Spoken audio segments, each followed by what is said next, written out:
조엘 엠비드, NBA 필라델피아 세븐티식서스 소속의 농구 선수, 카메룬, 프랑스, 미국 국적의 센터이다. 2010년대 초중반 이후에 필라델피아 세븐티식서스를 대표하는 프랜차이즈 스타 에이스이자 현재 리그를 대표하는 센터 중 한 명이다. 2014년 NBA 드래프트 1라운드 3순위에 지명되었지만 수술로 2년을 통째로 날린 뒤 2016 17시즌에 데뷔했다. 그리고 소포모어 시즌인 2018년에 올 NBA 세컨드 팀과 올스타에 뽑혔고 2020 21시즌 필라델피아 세븐티식서스를 동부 1위로 이끌며 NBA MVP 득표 2위를 획득했다. 21, 22시즌에는 22년 만에 센터 득점왕이자 NBA 역사상 최초의 비미국인 득점왕을 기록했으며 22, 23시즌에는 2년 연속 득점왕과 함께 개인 첫 정규 시즌 NBA MVP를 수상했다. 플레이 스타일은 90년대의 레전드 센터 하킴 올라주원과 닮았다는 평을 많이 듣는다.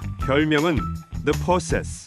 국내에선 각하, 명박드, 거대한 신체에서 나오는 엄청난 힘과 함께 사이즈, 대비 뛰어난 민첩성을 겸비하고 있다. 축복받은 신체 조건과 운동 능력으로 공격, 수비 양면에서 높은 기여도를 보여준다. 공격에서 그의 최고 장점은 페이스업이지만 포스트업도 매우 뛰어나다. 즉 포스트업과 페이스업 양면에서 엄청난 이력을 발휘하는 선수이며 점프슛까지 최상급이다. 압도적인 사이즈와 체격 대비 준수한 핸들링을 바탕으로 수비수를 압박하고 저돌적이면서도 유연하게 골밑을 파고들 수 있다. 게다가 탑, 윙, 코너, 엘보우, 하이포스트 등 위치를 가리지 않는 뛰어난 점프슛을 가지고 있어 빅맨끼리 매치업 됐을 때 드랍백으로 쳐져서 막는 것은 상상도 할 수 없다. 3점 라인에서부터 풀업 점퍼와 돌파 이지선다를 계속 거는데 단순한 패턴이지만 킬 완성도 때문에 알고도 방어가 안 되는 수준.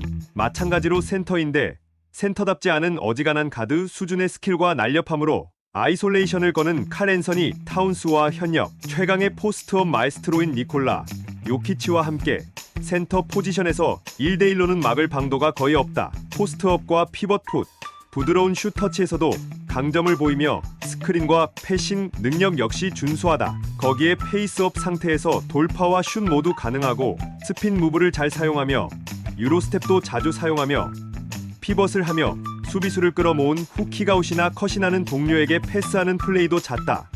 팀 동료인 제임스 하든과 함께 리그에서 손꼽히게 더블팀을 많이 당하지만 적절한 패스로 본인의 그래비티를 잘 활용하는 선수이다. 또한 미드레인지 점퍼와 3점 슛을 장착한 덕분에 탑과 베이스라인 근처에서 이루어지는 슛 페이크를 잘 사용하며 상대가 낚이면 폭주 기관차 같은 드라이브인을 하여 덩크로 마무리하는 장면은 호쾌하기 그지없다. 포스트 무브로 포스트업, 페이드 어웨이 샷 같은 고난도 기술도 자주 사용하는데 스텝백 슛도 무리 없이 가능하고 자유투 또한 커리어 평균 81.0%에 이르는 만큼 핵 작전도 힘들다. 조엘 엠비드의 하이라이트 영상, 플레이 영상을 보면 해설진들이 하킴 올라주원 같다는 표현을 자주 사용한다. 이는 하킴과 엠비드 모두 피벗과 포스트 무브가 예술적이고 일일 플레이를 즐겨하며 인사이드에서 어그로를 끌다가 킥아웃을 해준다는 점이 매우 비슷하기 때문이다. 하킴과 비교를 해보자면 하킴보다는 사이즈, 중장거리 슈팅 능력이 명백히 좋다.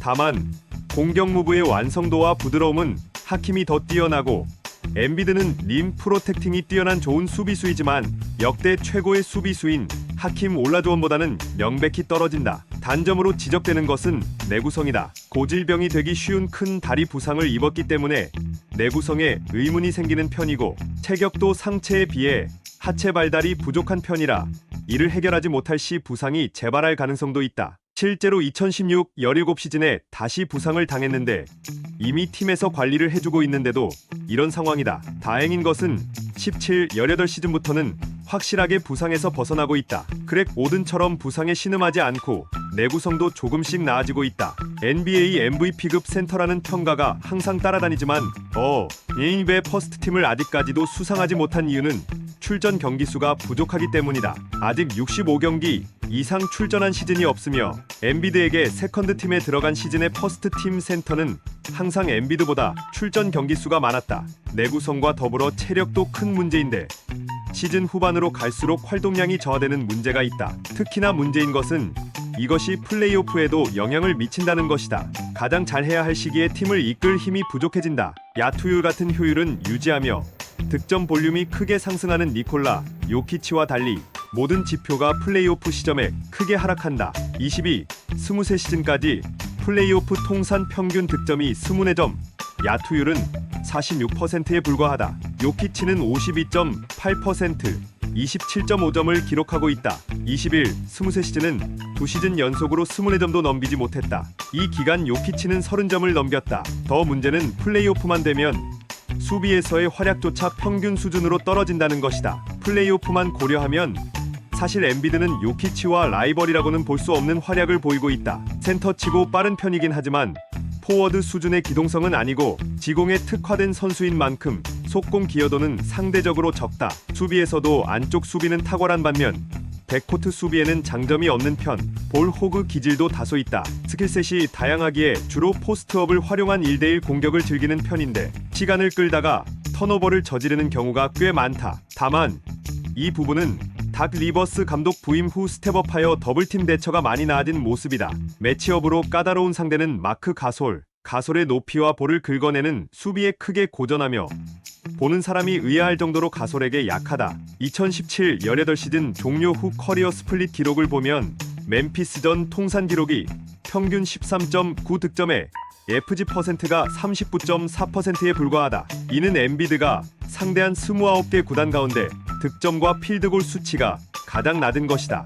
엔비드는 2019년 컨퍼런스 세미파이널에서도 가솔에게 시리즈 내내 고전하며 결국 2라운드 탈락의 고배를 마셨고 이 시리즈 이후로 처음 만난 경기였던 2019년 11월 25일 토론토 랩터스 원정 경기에서는 가솔 상대로 필드골 0-1로 단 한 점도 득점하지 못하는 충격적인 부진을 보이기도 했다. 가솔과 엔비드의 관계에 대한 NBA 매니아 모 유저의 분석글도 나왔다. 그래도 2021년 1월 27일 가솔이 레이커스로 이전한 이후의 첫 맞대결에서는 어느 정도 상성을 극복하는 모습을 보여줬다. 반대로 안드레 드러먼드 상대로는 매우 강하다. 안드레 드러먼드와의 7번 맞대결에서 6번이나 승리했으며 드러먼드 상대로 평균 27.7득점에 10.3리바운드, FG%가 53.1%일 정도로 드러먼드를 만났을 때 개인 성적이 매우 좋았다. 반대로 드러먼드는 엔비드 상대로 평균 15.4득점, 12.0리바운드, FG%가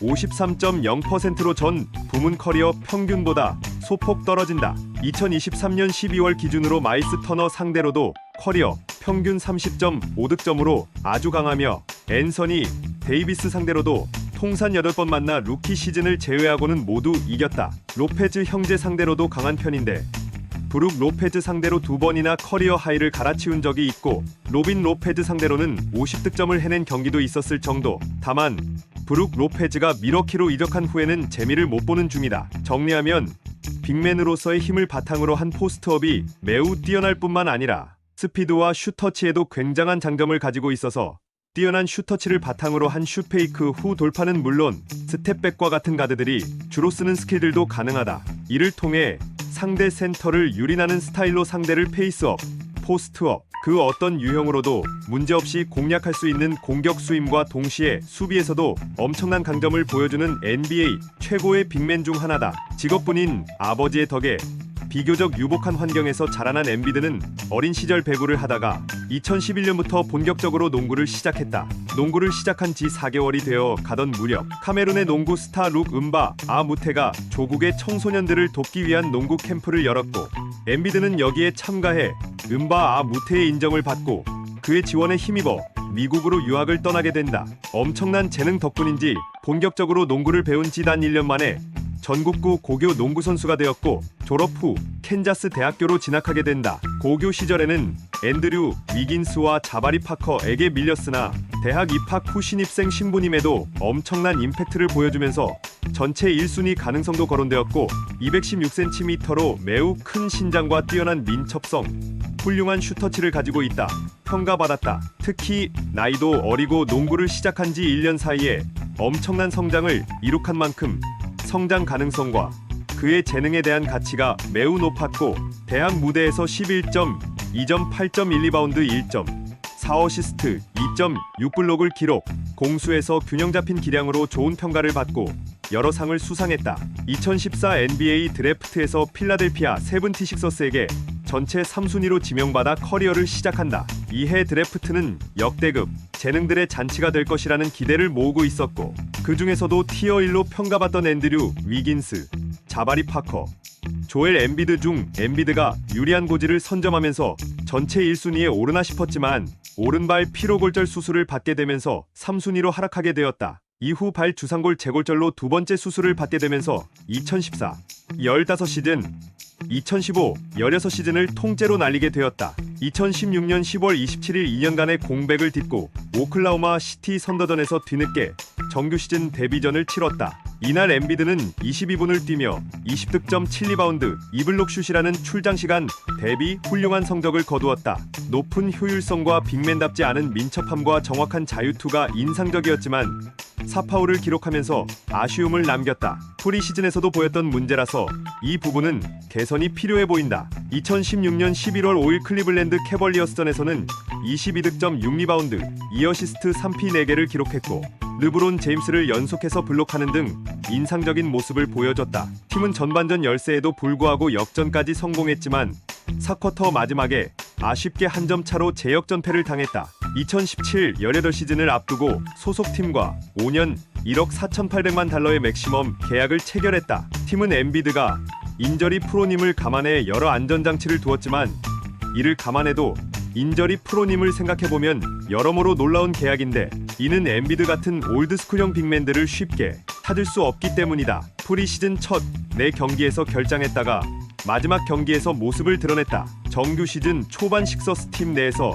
엠비드의 출전 시간을 20분 이내로 제한하려고 했으나 백업 빅맨 리션 홈즈의 부상으로 인해 예상보다 더 많은 출전 시간을 부여받았다. 시즌 초반 경기력은 가히 MVP를 노려볼 만한 수준. 특히 11월 1일 클리퍼스전에서 41득점, 13리바운드, 4블록슛을 기록하며 팀의 122, 113 승리를 겨닌 저 MVP 발언이 허언이 아님을 드러냈다. 이틀 뒤 디트로이트전에서도 39득점 17리바운드로 맹활약해 동부 컨퍼런스를 넘어 이제는 리그 넘버원 빅맨으로도 조금씩 언급되고 있다. 11월에도 페이스가 이어져 11월 10일 살럿전에서는 42득점 18리바운드 2어시스트 4블록슛을 13일 마이애미전에서 35득점 18리바운드 3어시스트를 기록하며 팀 승리를 견인했었다. 이쯤 되면 그놈의 부상만 없다면 MVP를 노려볼 수 있는 상황이다. 식서스는 엠비드와의 시너지를 의심받던 또 다른 팀의 중심 선수 벤 시몬스를 파워포워드로 출전시키는 등의 변화를 시즌 중에 시도하기도 했지만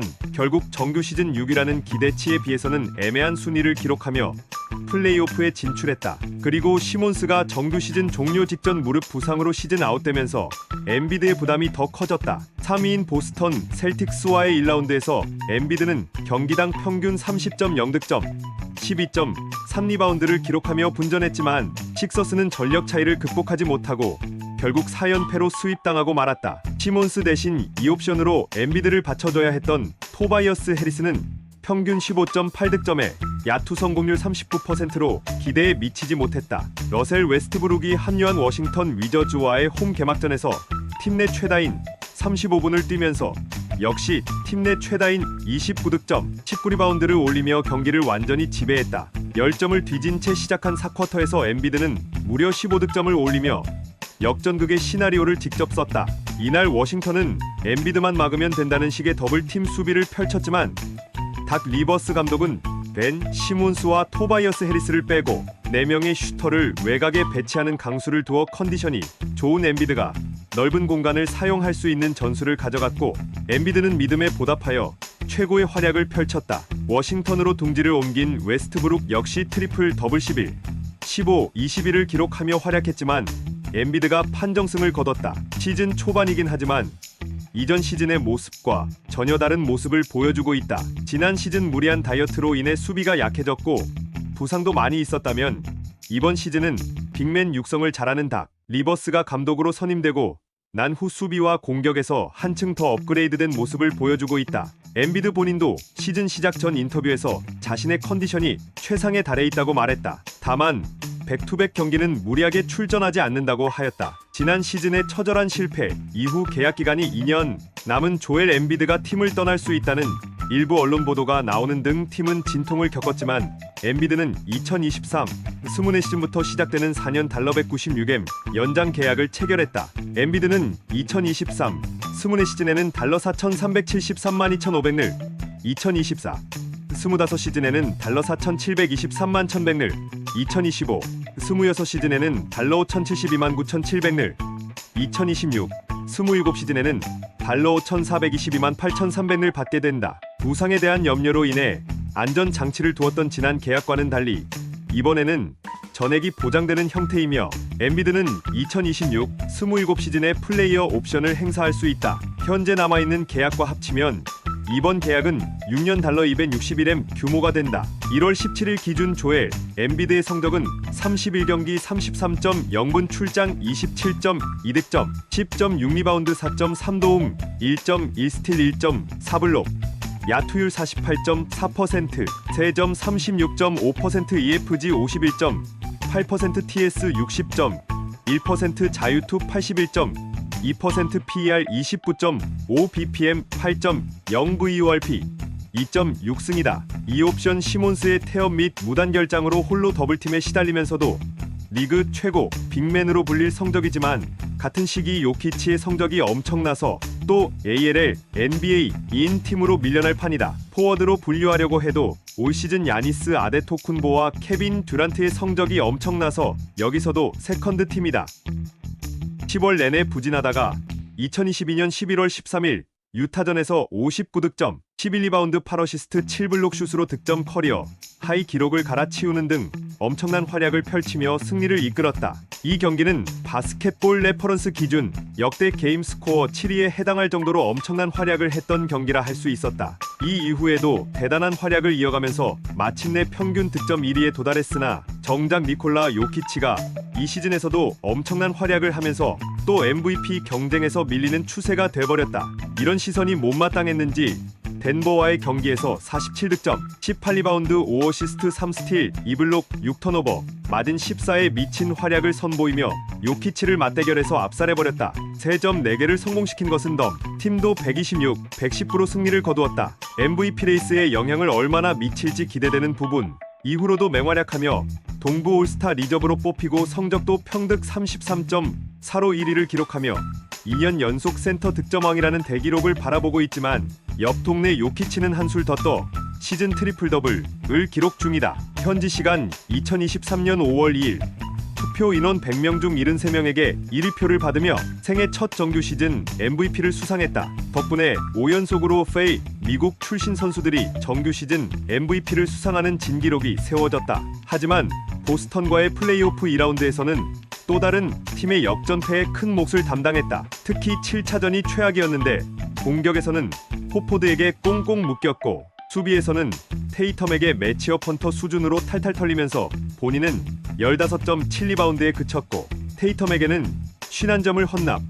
또다시 컨퍼런스 파이널 진출에 실패하고 말았다. 엔비드가 플레이오프에서 얼마나 부진했는지는 단순히 1차 스탯만 봐도 알 수 있는데 정규 시즌 33.1점을 54.8%로 넣던 선수가 플레이오프에서는 23.7점을 43.1%로 넣었고 3점 슛 성공률은 18%에 불과하며 리바운드와 어시스트는 모두 하락한 반면 턴오버는 오히려 늘었다. 더군다나 같은 시점 라이벌 요키치는 듀란트, 부커의 피닉스와 르브론, 갈매기의 레이커스를 찍어 누르며 서부 우승 앤드 컨퍼런스 파이널 MVP를 접수. 한술 더 떠 파이널에서 마이애미 히트를 꺾고 창단 첫 우승을 차지한 뒤 결국 만장일치로 파이널 MVP까지 수상해버렸다. 그렇기 때문에 요키치가 진정한 MVP 소리가 나오는 중이다. 괜찮아, 일라딱한 친구도 있는데 근데 걘 이미 우승 앤드 파엠 수상. 여기에 필라델피아 세븐티식서스가 토사구팽한 지미 버틀러는 8번 시대의 기적을 보여주며